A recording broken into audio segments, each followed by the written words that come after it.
So hey guys, welcome back to my channel Edu Freak Shreya and last video मैंने subjective का एक और part upload कर दिया था एंड आई होप आपने वो देखी हो एंड आपकी और प्रैक्टिस इंक्रीज हुई हो उससे। सो फाइनली आज हम करेंगे case based MCQ questions and इसमें मैंने चैप्टर के केस बेस्ड क्वेश्चंस भी डाले हैं, डायरेक्ट एमसीक्यूज भी डाले हैं एंड असर्शन रीजन क्वेश्चंस भी डाले हैं। तो होपफुली हम इसमें सारे एरिया कवर कर ले रखे एंड सारे टाइप्स ऑफ क्वेश्चंस भी प्रैक्टिस हो जाएंगे जो हमें पेपर में देखने को मिल सकते हैं।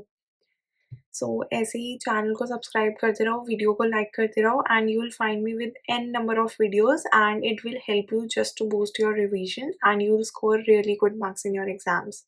सो without any delay let's get started with the video. तो सबसे पहले तो यहाँ पे आ जाओ। सबसे पहले हमारा फर्स्ट क्वेश्चन क्या है? A company fixes annual targets, assign duties to employees and ensures work is completed with minimum cost. तो एक कंपनी है जो एनुअल टारगेट्स फिक्स करती है, ड्यूटीज असाइन करती है, एम्प्लॉयज को अपना वर्क कंप्लीट करती है with minimum cost. So which two concepts of management are highlighted? तो इसमें कौन से two concepts of management highlight हो रहे हैं? Very easy question. Efficiency and effectiveness, planning and staffing, coordination and control या आर्ट एंड साइंस। सो इससे easy question I guess और बन नहीं सकता था। Efficiency and effectiveness. So yes, we are correct. Next, Smita plans production in advance, arranges funds, recruits workers and checks daily progress. Which function of management is involved in checking daily progress? सो इसमें वो हर चीज़ advance में plan करती है, funds arrange करती है, workers को recruit भी करती है, डेली प्रोग्रेस भी चेक करती है। सो चेकिंग डेली प्रोग्रेस में कौन सा फंक्शन ऑफ मैनेजमेंट इन्वॉल्व हो रहा है? Yes, you are right, controlling. And I hope आप पॉज करके पहले खुद आंसर दे रहे हो, उसके बाद ही आंसर चेक कर रहे हो। So it will help you to learn and grasp. So कोशिश करो कि पहले पॉज करो, खुद सोचो and then check the answer.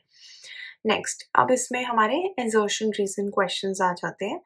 तो इसमें 4 ऑप्शंस होती है। नॉर्मल एजर्शन रीजनिंग का आपको पता ही होगा कैसे चलता है। तो सबसे पहले क्या होता है? Both A and R true and R is the correct explanation of A. Both A and R true but R is not the correct explanation of A. A is true, R is false, A is false, R is true. अच्छा, तो इसमें ना बहुत बार मैंने देखा है कि बहुत बच्चे कंफ्यूज होते थे ए और बी ऑप्शन करने में। मतलब मैंने जब खुद भी अपने टाइम पे असर्शन रीजन के क्वेश्चंस करे हैं प्रैक्टिस, तो मेरे को हमेशा समझ नहीं आता था कि किस में वो करेक्ट एक्सप्लेनेशन है या नहीं है। मेरे को बहुत कंफ्यूजिंग लगते थे ये क्वेश्चंस। सो जस्ट एक टिप है कि अगर आपको लग रहा है वो उस टॉपिक से रिलेटेड उसी का ही एक्सप्लेनेशन है जो असर्शन है, लाइक कुछ भी उससे रिलेटेड बात हो रही है और उसी का रीजन दे रहे हैं नीचे कि ऐसा क्यों होता है, then you have to choose option A, otherwise option B. मतलब अगर दो अलग अलग सही बातें हैं ना, तो ऑप्शन बी चूज करना if they are relative and it is the reason of the assertion, तब हम ऑप्शन ए चूज करेंगे। सो जस्ट एक टिप है in case you are finding it confusing. बाकी तो अब आप लोगों को बहुत प्रैक्टिस हो चुकी होगी। ये फर्स्ट टाइम आई गेस हमारे बैच में ये लॉन्च हुए थे असर्शन रीजन के क्वेश्चंस। उससे पहले भी अगर आते होंगे तो आई हैव नो आइडिया, क्योंकि जो मेरे एग्जाम्स हुए थे वो 2 बार हुए थे, term 1 and term 2 I remember. And term 1 was fully MCQ based, so उसमें हमें ये बहुत क्वेश्चंस प्रैक्टिस करे थे। So sorry, let's move on to another question now. Okay, so next question है, एजर्शन हमें दी हुई है management is an inexact science and इसका हमें रीजन दे रखा है management deals with human behaviour which can not be predicted accurately. हाँ, तो हमें पता है कि मैनेजमेंट एक इनएग्जैक्ट साइंस होती है एंड इसका रीजन भी इट्स करेक्ट कि management deals with human behaviour, इसीलिए we can not predict accurately. हमें चेंज करने पड़ते हैं, वो एग्जैक्ट साइंस नहीं होती है। सो इसमें हम क्या करेंगे? ऑप्शन ए कि it is the true correct explanation of assertion. So yes, both A and R are true and R is the correct explanation of A.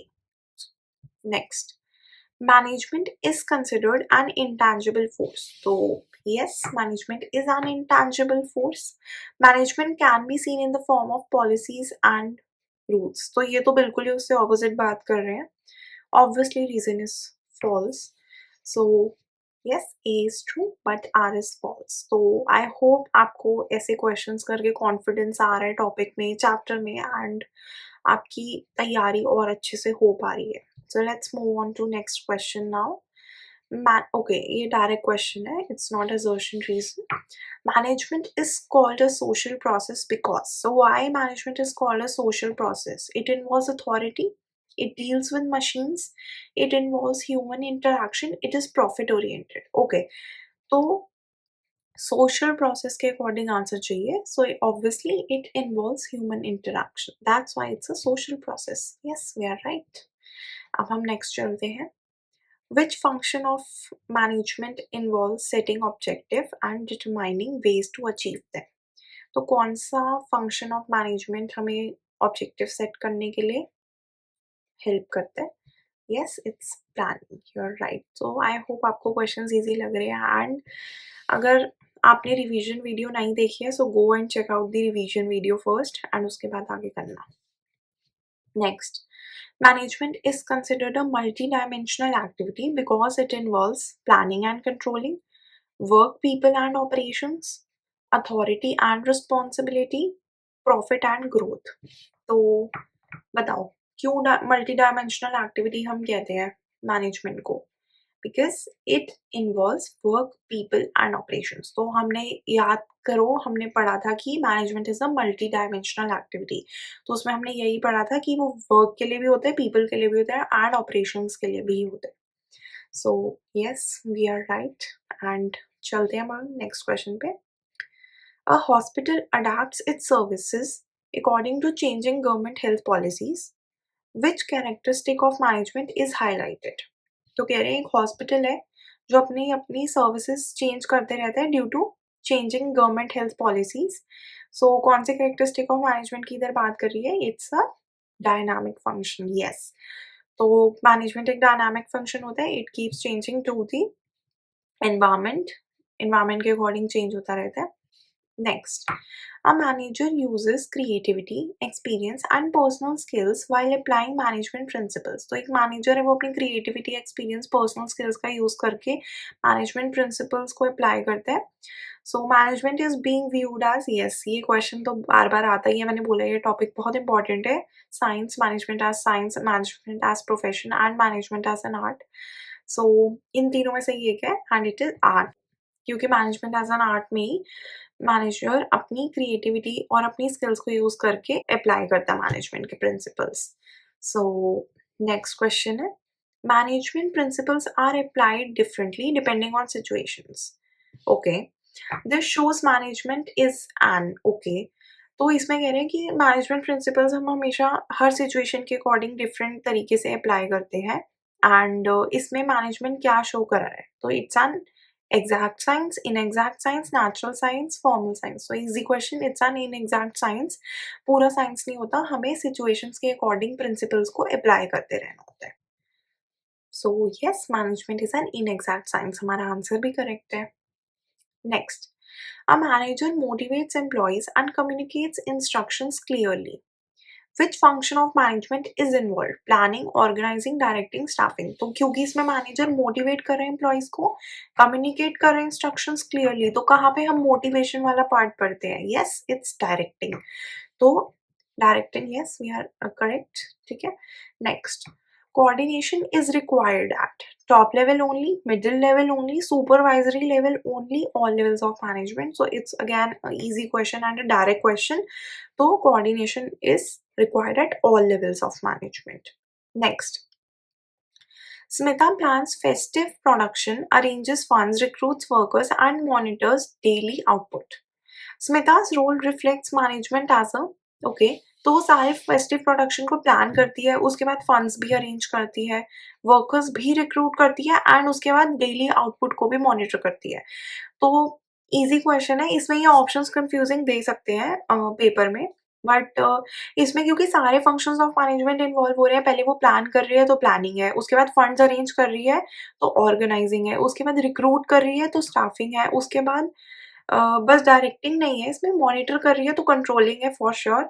So what does it reflects? That management is a continuous process, ongoing process होता है, continuous process होता है. ठीक है. Yes, our answer is absolutely right, it's a continuous process. Okay, so that's all with the video and ऐसे ही मैं short short videos बनाती हूँ ताकि आप दिन में कभी भी 1-2 बार खोल के अपनी रिवीजन को कंटिन्यू कर सको, क्योंकि आपके पास और भी बहुत सारे सब्जेक्ट्स हैं जो टाइम कंज्यूम करते हैं, आई अंडरस्टैंड। एंड बीएसटी बस रोज़ डेली थोड़ी-थोड़ी देर के लिए करो, you don't need to give it much time. धीरे-धीरे करोगे रोज़ थोड़ा-थोड़ा, अपने आप आपको इतना मतलब फ्लो बैठ जाएगा आपका कि you won't find difficulty in answering any question, B it subjective, B it MCQ based. So I hope आपको वीडियो अच्छी लगी हो and if you want more such videos please comment में मेरे को बताना। If you want any changes I am very very open. If you want कि मैं कुछ भी अपना मेथड ऑफ टीचिंग चेंज करूँ, मैं बार बार हर वीडियो में बोलती हूँ and I really want your input की आप मेरे को बताओ कि if you want any change in the teaching style, कुछ और सब्जेक्टिव क्वेश्चंस कराने हैं और एमसीक्यू क्वेश्चंस कराने हैं, कुछ भी चेंज करना है मेरे को बताओ। और रिवीजन वीडियोस चाहिए, लेंथी रिवीजन वीडियोस भी चाहिए, तो I am there to give you all and अभी तो हम नेक्स्ट चैप्टर की वन शॉट डालेंगे, उसके बाद हम उसके सब्जेक्टिव क्वेश्चंस प्रैक्टिस करेंगे केस बेस्ड एंड उसके बाद हम उसके एमसीक्यूज़ भी प्रैक्टिस करेंगे। So I hope you are liking the flow how I am going with each and every chapter and आपको सब कुछ अच्छे से समझ आ रहा है एंड डोंट लूज़ होप। आपको रोज़ मेहनत करनी है and you will get your results, don't worry, you will score good marks and trust me when I से दिस। मैं अपनी एक-एक पीपीटी खुद बनाती हूँ, I don't copy it from anywhere. मैं देखती हूँ उसमें क्या-क्या पॉइंट मेरे को डालना चाहिए and I just make it as compact as I can and on the same line मैं उसको कभी भी कोई भी टॉपिक को स्किप नहीं करती हूँ। So I hope you are liking this format and if you do please do like share and subscribe and मिलते हैं हम नेक्स्ट वीडियो में। तब तक के लिए पढ़ते रहो, रिवाइज करो, इस चैप्टर को अच्छे से गो थ्रू करो and don't miss any video, so do subscribe. So thank you.